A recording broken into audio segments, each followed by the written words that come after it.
Welcome to Dreamed It, Then Real Lifed It, the podcast where we dive deep into the journey from vision to reality. I'm Kelly Jackson, your guide on this path of self-discovery, transformation, and intentional living. Here, we explore everything from mindset shifts and personal growth to spiritual alignment and entrepreneurship, sharing insights, stories, and actionable wisdom to help you live a life in harmony with your dreams.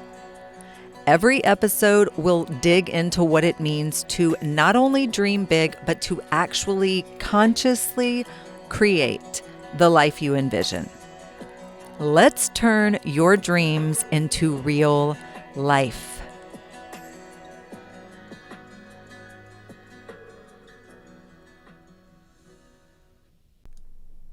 Before we begin, let's land for a moment. You showed up today because part of you is turning toward truth, expansion, and alignment. Sunday Spark is my weekly email created for the ones who are ready to live life in full ownership, to build in rhythm and grow from a place of ease. Each letter includes insights, activation prompts, and practical tools woven through my holistic trifecta, which is optimal health, positive relationships, and wealth building. And the best part? It's only 45 to 90 seconds to read. It's a quick spark, a gentle activation, something you can carry into your week. If you want that kind of moment in your inbox every Sunday, you're invited. Sunday Spark is there. It's ready when you are. The link to join is in the show notes. Welcome back. I wasn't planning to record this episode, but sometimes life gives you an experience that rearranges how you understand something, and you don't need to tell every private detail of that experience to share what it revealed. So today's conversation is not going to be about telling a full story with the beginning, a middle, and an end. It's going to be about naming something that I learned through a loving dog named Pongo. And the lesson isn't about dogs. It's about stewardship. And it's about caring deeply for something that you know may not belong to you forever. I think most of us have experienced this in some form with people, places, roles, seasons, relationships. We don't always have the language for it, though. So this episode is my attempt to put language around that kind of love. Because from the very beginning, this relationship was different. From the moment we found Pongo in the parking lot, we pulled into a parking spot, and when I went to turn in, it was like between two other vehicles. So when I went to make a left turn into the parking spot, I was like, is that a dog? Is that a puppy? Because he was right there in the middle of the parking spot. And I had both my daughters in the vehicle with me. And we could see he needed care. And I told them immediately, I was like, y'all, we can't keep him, but we're definitely going to help him. So it was like not in a rejecting way or not in a distant way that I was saying, y'all know we can't keep him. It was in a very clear way. We had just recently gotten Lyric, our lab mix, from the shelter, and it was like this was not something that we had the intention of bringing a new dog into our life at that time. It didn't feel aligned. So that's what I said. Y'all know we can't keep him, but we're definitely going to help him. We're going to get him healthy and trained and socialized and loved.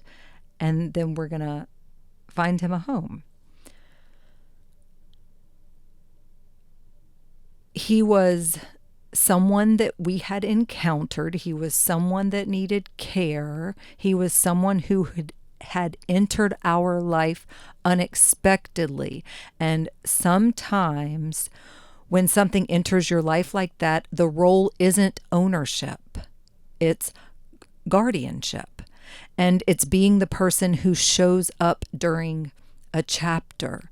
And what I find beautiful about that is that even when you know something may be temporary, you can still choose to care, and you can still choose to feed and walk and protect and comfort and notice and include, and you still love.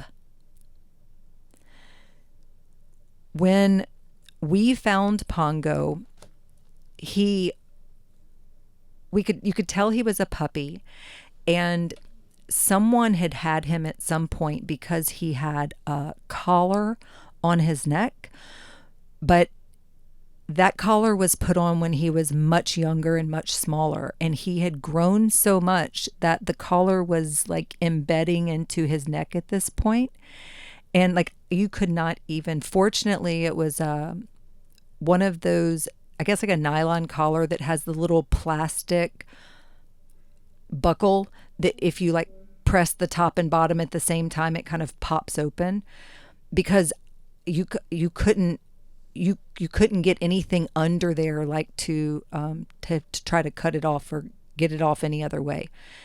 And he was really malnourished, and he had some skin infections that were visible, and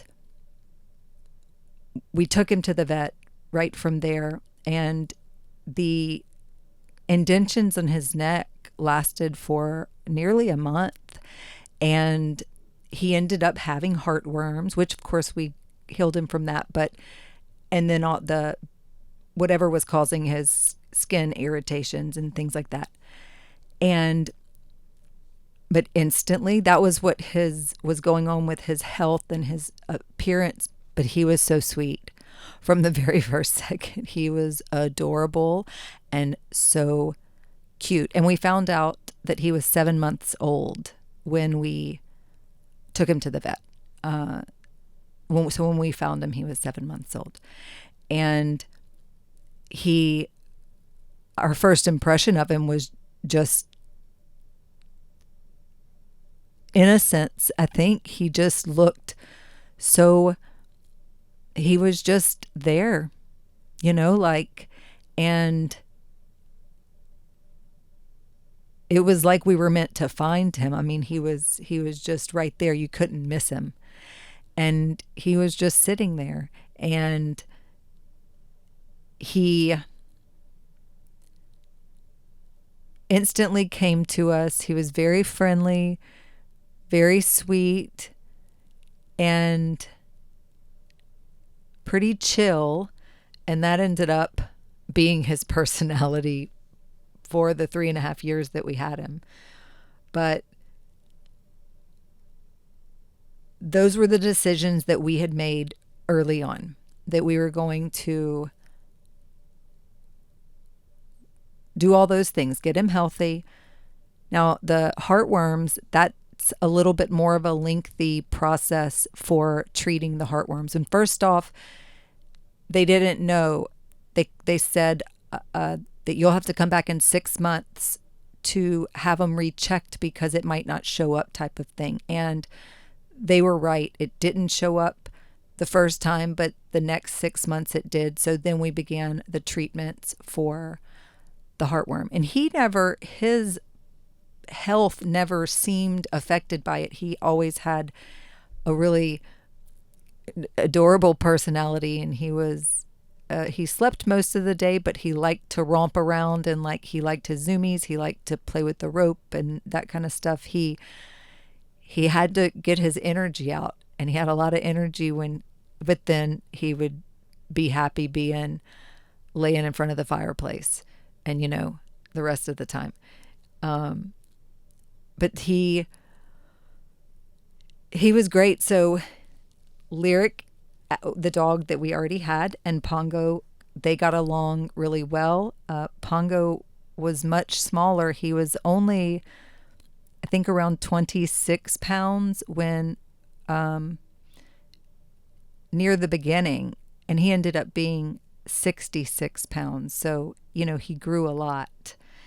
And what I didn't anticipate was how deeply you can bond with something even when you know the timeline is uncertain. And there's this myth, I would say, that attachment only forms when permanence is promised, and that's not true. Attachment forms through presence and through repetition and routine, and it forms through shared space, and it forms when you wake up and someone is there, and when you build rhythms around another living being, and when you learn their personality and their preferences and their quirks. And Pongo had lots of personality and lots of little quirks. He was adorable. And Pongo also became part of my daily life, even with that knowing in the background that this isn't our dog, this is temporary. There was still joy, and there was still companionship, and there was still care and still responsibility. And all of that taught me something unexpected too, that you don't need certainty to love fully. You can live wholeheartedly inside of a chapter, even though it's not a forever chapter. You can still be fully present inside of it and still absolutely love it for the season that you're in it. And, Pongo was not an early riser. I would, think that, so if I'm getting up and going or leaving at 5 or something like that for like a morning class, like let's say I'm going to take a 5:15 a.m. class, Pongo, Lyric would want to go to the restroom. Once I got up, moving, washing my face, brushing my teeth, doing all the things, she's up. She wanted to go outside and go to the bathroom. Pongo would look at you like, nope. I mean, he truly would rather me go to the hour class, come back after class, and then let him out. Like he wasn't a morning dog. He was, it was really cute. On a vision board I had made that earlier that year, like in January. This was on like August 10th that we had found him. But I had this woman, a picture on the vision board of a woman sitting there, meditating. And then right near it, I had put a little dog sticker. And it was funny because the dog had its eyes closed, and it was right there kind of next to the meditation, like all in the same scene. And Pongo ended up, his favorite spot was, I have a little fireplace in my bedroom, and I put my meditation pillow in front of that. That's the spot I like to, my altar's right there. So that's my meditation spot. And that was his favorite spot, on the meditation pillow, right in front of the fireplace. And I kind of would always laugh at that. I'm like, because it was just, who knew? But that was where he liked to be. And he had a huge smile.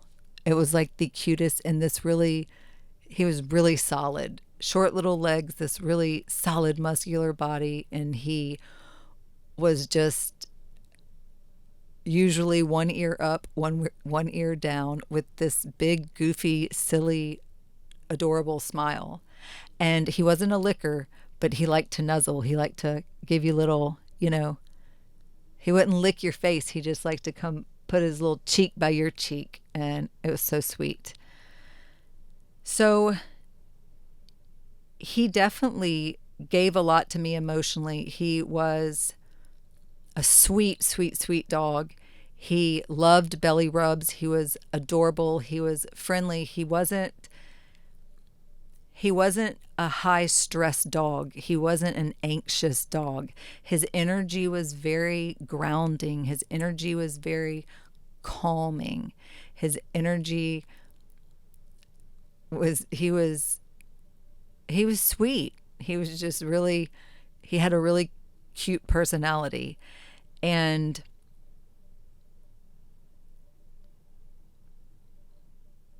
I can also recognize some of the things that changed in my daily rhythm once he came into my life, or our life, was the dynamic of having two big dogs. Before Lyric, in my entire life, I had never had one big dog.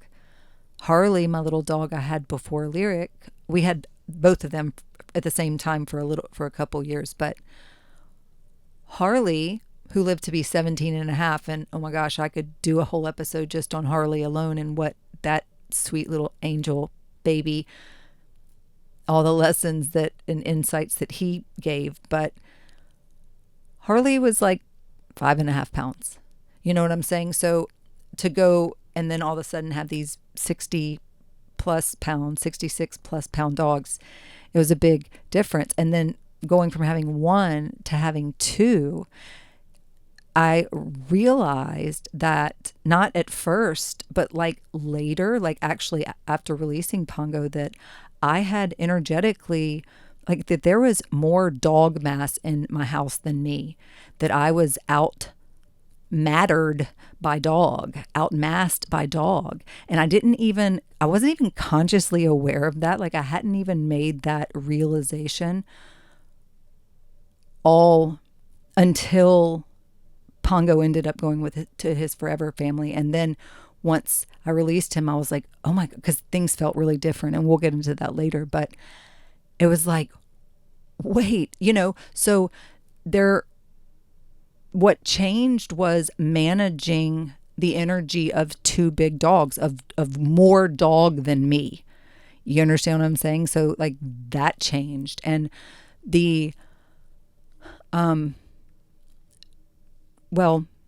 making sure, again, there's one more being, one more soul that needs and deserves attention and all this stuff. So it's being sure that I'm available to be present and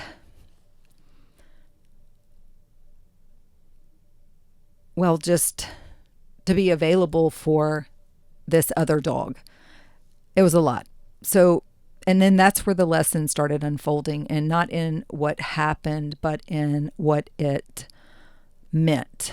Because what this experience revealed to me is we often confuse love with possession, and we think loving something means keeping it or claiming it or defending it as ours or something along those lines.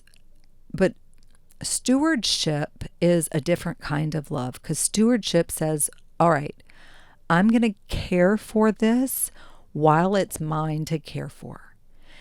And I will be responsible while I am responsible, and I will be present while I am present, and I will not measure the value of this relationship by how long it lasts. That's a radical idea, because it means that love is defined by the quality of care, not the duration. And it means that you can be a meaningful chapter in something's life or someone's life without being the whole story. And it means that impact does not require permanence. And that felt like a relief to recognize, because it allowed me to hold the experience gently instead of tightly, and to release the guilt around it and to love it for what it was. and not need it to be anything other than what it was. And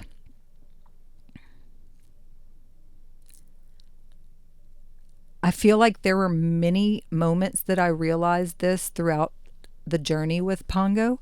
So it was 3.5 years altogether that he was in our life.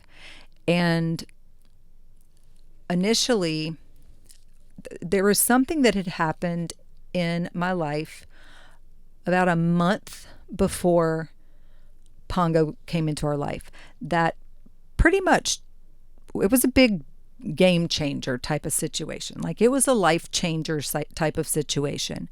And that happened 1 month before. And then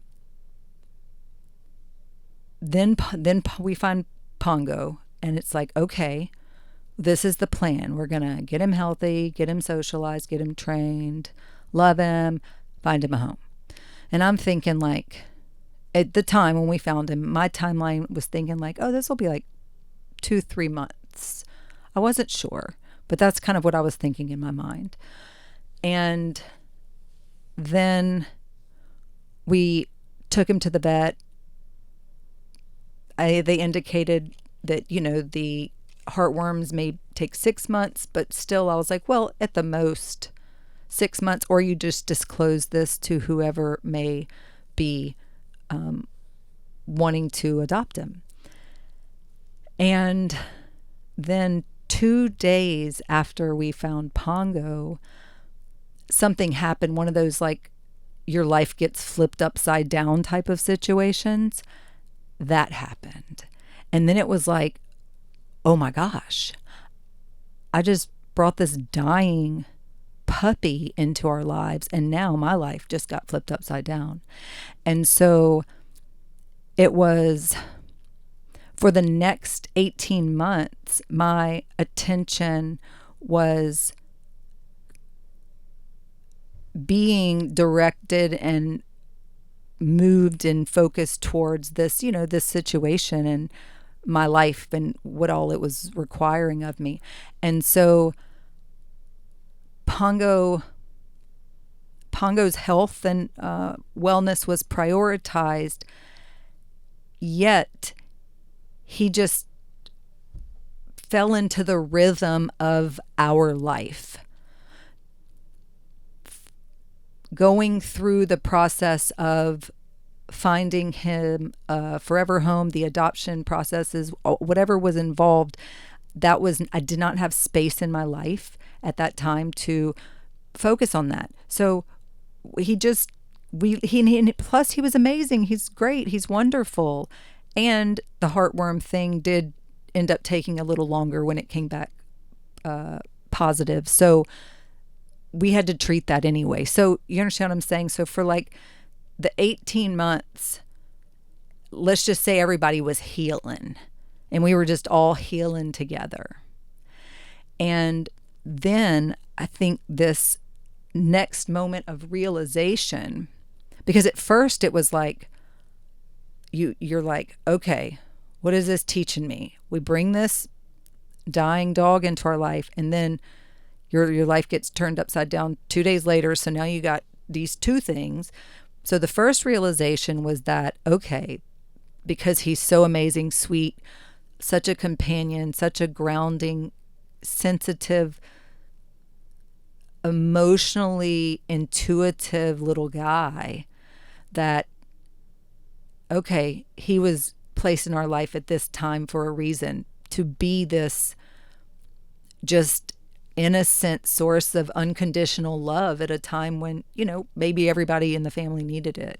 And so, but the next realization came once the dust had settled and everyone was healthy and everything's back on track and the trajectories are all moving forward and everything's opening up. And then it's like, oh yeah, he's not our dog. Because it was just this remembrance of like, okay, it's time to move forward on this. And it was a bittersweet realization because you have at this point, you've spent a year and a half loving this animal, and now you're like, okay, but it's time for the next chapter. And what I didn't anticipate at the time was that was going to take as long as it did. But again, that's part of the journey and the insight and all of this other kind of stuff. And it was, I really had no idea. And I did lots of things now I will say this, and people may have different opinions about this, but part of the reason the timeline was so extended was my own resistance, and not necessarily the resistance to letting Pongo go, but to letting a part of Pongo go. So when we found Pongo, he had not been neutered. He was still fully intact. And you may or may not know, I have been plant-based and living a vegan-friendly lifestyle since 2017. Part of that is like a no harm. And when we got Lyric from the shelter, she was already fixed.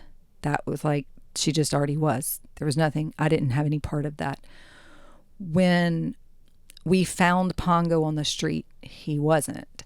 And so I did not want to have a surgery for him. I didn't want to hurt him. I didn't believe that I needed to take away any part of him. It never affected his behavior. He didn't do, there was no reason that I could see. I understand people's concern with overpopulation and everything like that. I understand that reasoning behind people advocating for spaying and neutering your pets. I'm not saying I don't, but what I'm saying is this is my dog that's I'm taking care of and that I'm responsible for, and I didn't see any reason to cause unnecessary harm to him. Because of this decision on my part, he wasn't eligible for any help from outside adoption agencies because they all require them to be neutered. So this was reliant on me asking people, and that's what I was doing. I was asking people I knew, and I initially was hoping that it would be somebody I knew. I was asking people from the yoga studio because I was like, that would be great. I could still see Pongo and things like that. But again, I was really trying to control the outcome at that point. But I was also felt like some of them may understand my choice of why I had. And look, if somebody else, if his next family decided to neuter him, that was their choice. It was just, that's how I felt.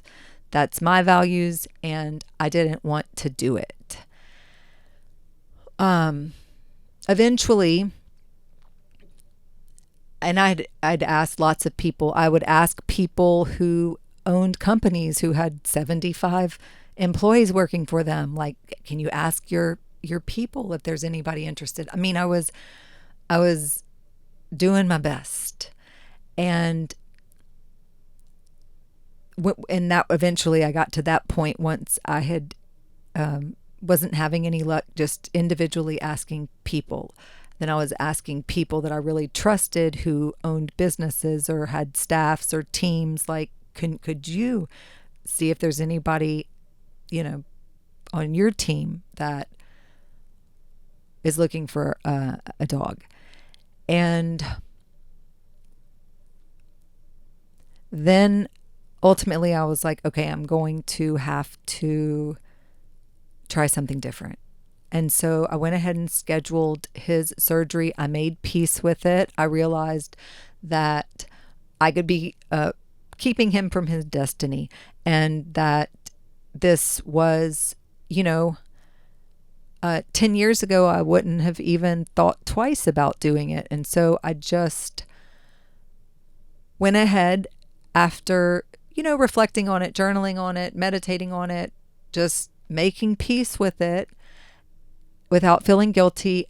I scheduled his surgery to get him neutered. I was probably more upset. He didn't really know what was happening, but I was really afraid he was going to be upset with me and angry with me. And when I went to pick him up, he just came running out of there with his big old smile across his face.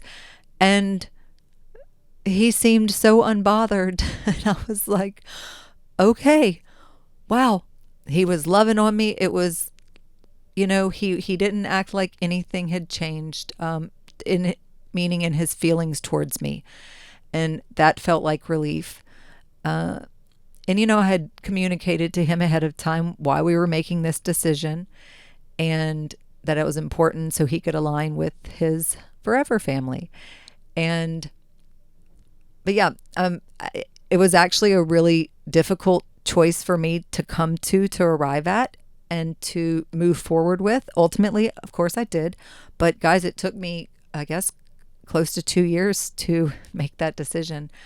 And once I did make that decision, things started moving a little more quickly, like within a couple months.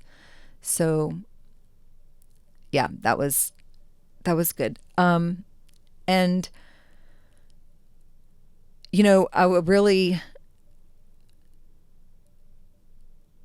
I feel a lot of tenderness towards Pongo and really that whole situation and what that taught me about myself. And just, it was interesting because that's not something there were a couple people that knew about that I was going through with that internal little, I'm not going to call it a struggle, but just a little narrative of like the back and forth of whether or not I had him neutered. But ultimately, I do believe that was the right choice. And I'm not upset or with myself that I held out as long as I did, because that also felt like the right choice. You know what I'm saying? So I believe that when I zoomed out, I realized that this just wasn't just about a dog in all of the ways, really.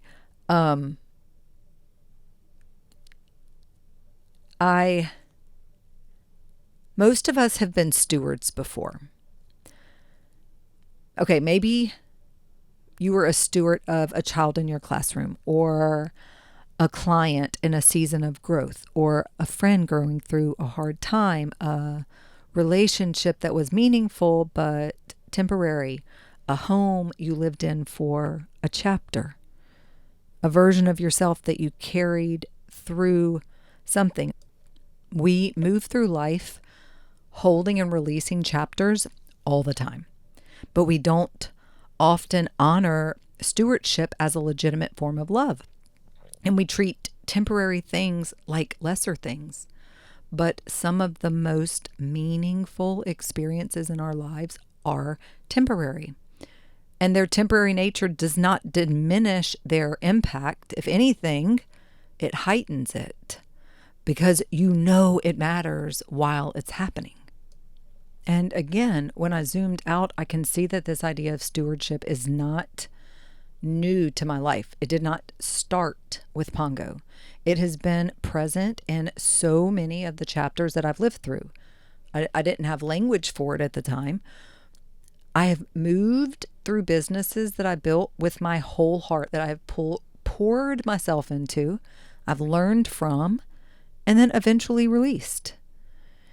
I have inhabited roles that felt permanent while I was inside of them, and roles that shaped me, that challenged me, that grew me. And then one day I stepped out, or whatever happened, and I realized they were chapters, not destinations.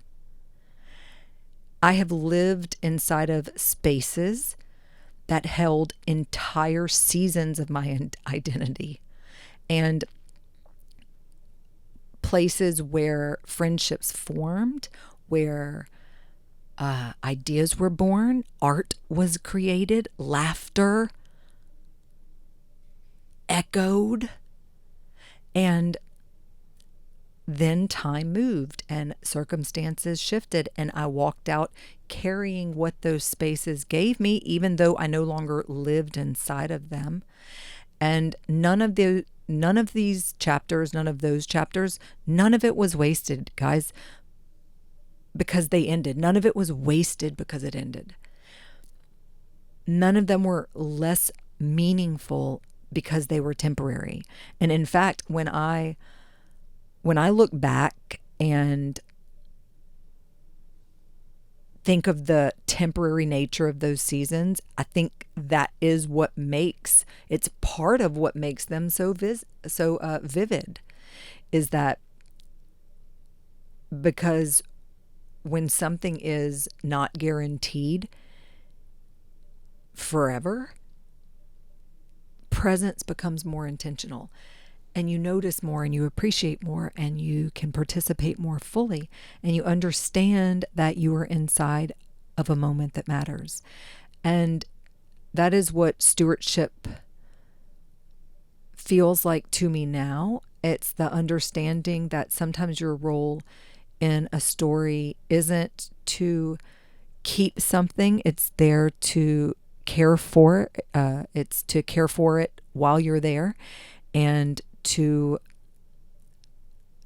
build it and nurture it and contribute to it and learn from it, and then carry the imprint forward when the chapter shifts. I think of stewardship for the planet too, for Earth. That's a big part of my ethos. And all that to say, Pongo didn't introduce stewardship into my life, but he did reveal a pattern that had been there all along. And I love that. I've been doing a lot of reflecting.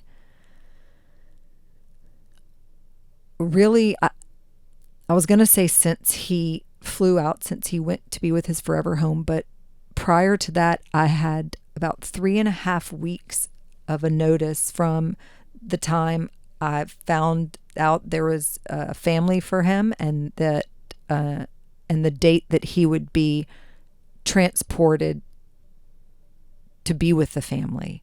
And so I had, this 3.5 week window of getting to be with him with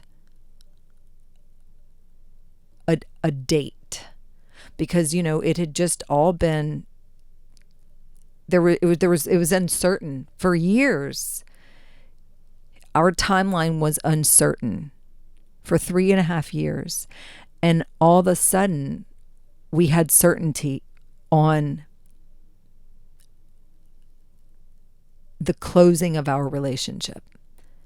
That chapter had a final date. And I don't know that I was really prepared for what that would feel like. It was something I had been moving towards. And guys, everything really did happen. I couldn't have planned it out any more perfectly and beautifully. He just, the way it all worked out, it was amazing. And it took patience and trusting, and not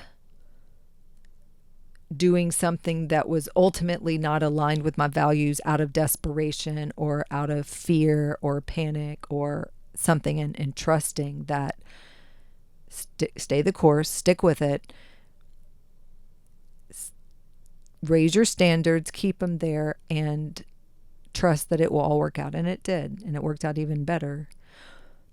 But it took a lot longer than I thought, which of course is a great metaphor for life or a project or anything that I know for me personally, and I'm sure for you too, in some way, shape, or fashion. Ultimately, it took a lot longer than expected or planned, but it ended up turning out better than imagined or planned, is what I'm saying. So don't give up. And now, where was I saying? pardon. I might have to back it up and see what I was even saying. Okay, I did have to back it up, and now I know what I was saying.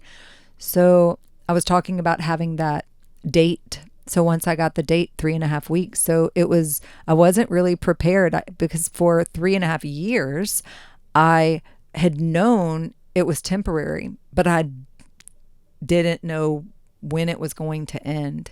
And all of a sudden, I had a real date. And that last 3.5 weeks got to become this sacred container to close a chapter.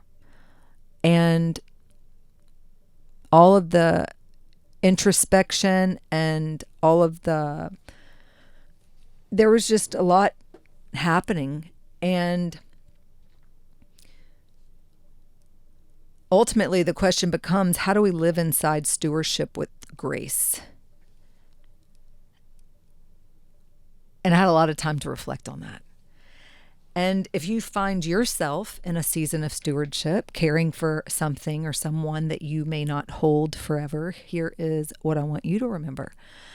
You don't need to detach to protect yourself, and you don't need to minimize the bond because it's temporary, and you don't need to rush the chapter to avoid future feeling. You are allowed to love something fully while it is yours to hold, and you are allowed to be a meaningful chapter and to be fully inside of that chapter. And you're allowed to care well without claiming ownership. Maybe the measure of life is not in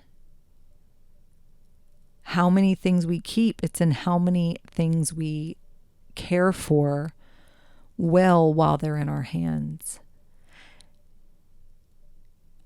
Some relationships aren't meant to be permanent, and they're meant to be stewarded, and loving Pongo taught me that. Absolutely. We were in each other's lives for a reason. And Lyric and Pongo and their relationship, I will tell you, this is kind of funny. So Lyric's about 4 years older than, is she? No, she's not 4 years. Yeah, I guess she may be. But so they loved each other. They would cuddle up together, lay together, play together. Of course, sometimes, fight like dogs fight. Mostly when she was perfectly happy laying there and he was, wanting to play and be frisky and run and play, and it was like she wasn't interested. I know how much Lyric loved Pongo, and the feeling was mutual. They were cute together. And also, me and the girls have all been kind of laughing because Lyric is perfectly happy being an only dog. Her energy has definitely become more calm. She's not living in this constant state of hypervigilance, like constantly scanning for, is Pongo going to get a pet that I don't get a pet? Is he going to get a snuggle when I don't get a snuggle? Is he going to get a treat when I don't get a treat? I think having that other dog in the house, her baseline nervous system was a little more hijacked because she was, like I said, hypervigilance. Like she was constantly scanning for this certain level of competition, of making sure that, he didn't get some sort of TLC that she was not also going to get. And now that it's just her, I feel like she's just relaxed. Like her nervous system, it's got a new baseline. And she is, before, when you opened the door, the threshold was like a place of a lot of excited energy, because as soon as you walked in that door, both dogs were coming to greet you. And now that it's just Lyric, she she's like, oh, I can just stay over here. And she'll acknowledge you by looking up. Now, if I've been gone a while, she'll still get up. But for the most part, she can, without there being another dog there, she doesn't have the FOMO. She doesn't feel like she's going to miss out on something. It's really interesting to observe my dog's personalities through the lens of, being one or two of them. So, but it's been a shift for sure. Next week, I want to continue this conversation, but because stewardship often leads to clarity, and clarity reorganizes your life in many ways. Some quiet, some pretty noticeable. So next week, we're going to talk about what happens after the realization. But we're going to end here for today. Guys, thanks for tuning in, and I will see you next week. Bye-bye.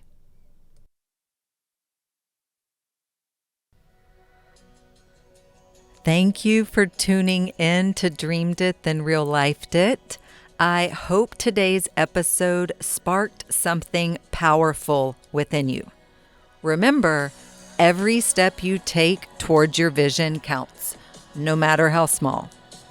If you enjoyed today's conversation, please take a second to hit that subscribe button or leave a review. That would be amazing. Or share the podcast with someone who's ready to bring their dreams into reality too. And if you're looking to dive deeper, connect with me on social media at Dreamed It, Then Real Lifed It, or at BE_what you want.